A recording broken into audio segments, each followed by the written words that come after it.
பாருங்கள். நேற்றுக்கு கீரை கடைஞ்சி எடுத்தது இன்றைக்கி துவையல் அரைக்க போகிறோம் பாருங்கள். நேற்றுக்கு இதே வல்லாரி கீரை கடைஞ்சி உங்களுக்கு போட்டு காமிச்சேன். இன்றைக்கி வந்து துவையல் அரைச்சி பசங்களுக்கு எப்படி கொடுக்குறதுன்னு காமிக்க போகிறோம். அதுக்கு செய்முறை மிளகு, சீரகம், பூண்டு, வரமிளகாய், புளி, இஞ்சி. இப்போ கடாயை பற்ற வச்சுக்கணும். எண்ணெய் ஊற்றிக்கிங்க வானலில்.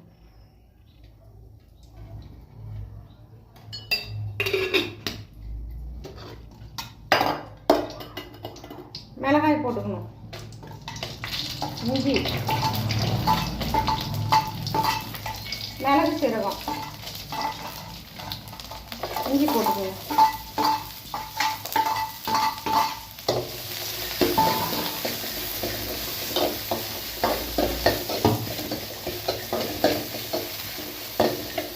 கீரை போட்டுக்கலாம்.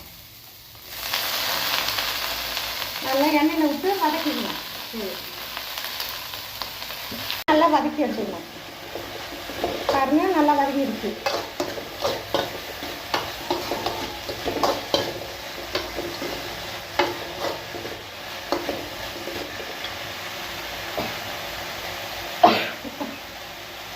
இந்த அளவுக்கு வதக்கிட்டு ஆஃப் பண்ணிடணும் அடுப்பை. பாருங்க, நல்லா வதக்கிட்டு பாருங்க.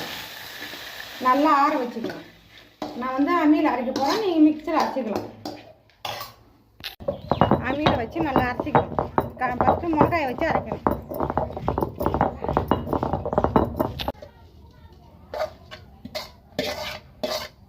பாருங்க, சரியும் கொட்டிட்டேன். எல்லாத்தையும் ஒன்றா சேர்த்து கொட்டி இப்போ அரைக்க போகிறோம்.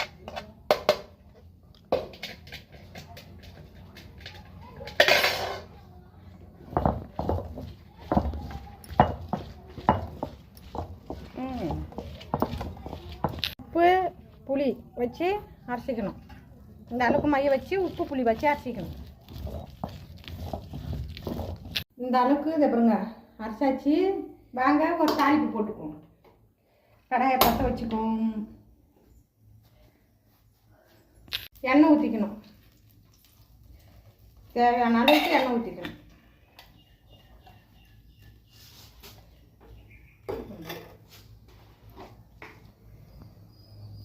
போட்டுக்கலாம்.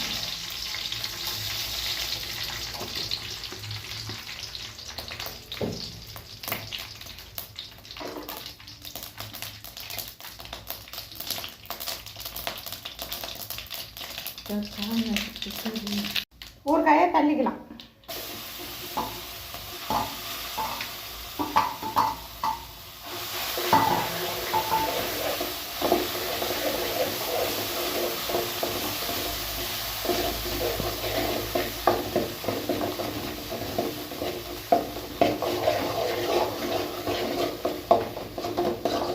தாழ்த்தவனே பாருங்க, அம்மா சூப்பராக இருக்குது பாருங்க.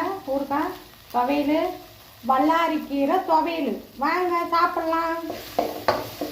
ரெடி ஆகிடுச்சு, வாங்க சாப்பிட்லாம். வாங்க. இதை வந்து இட்லிக்கும் போட்டுக்கலாம், தோசைக்கும் கொடுக்கலாம். குழந்தைங்களுக்கு அரைச்சி துவையல் அரைச்சி இட்லி ஸ்கூலுக்கெல்லாம் வச்சு அனுப்பி விடலாம். சாப்பிடுங்க நல்லா பசங்க.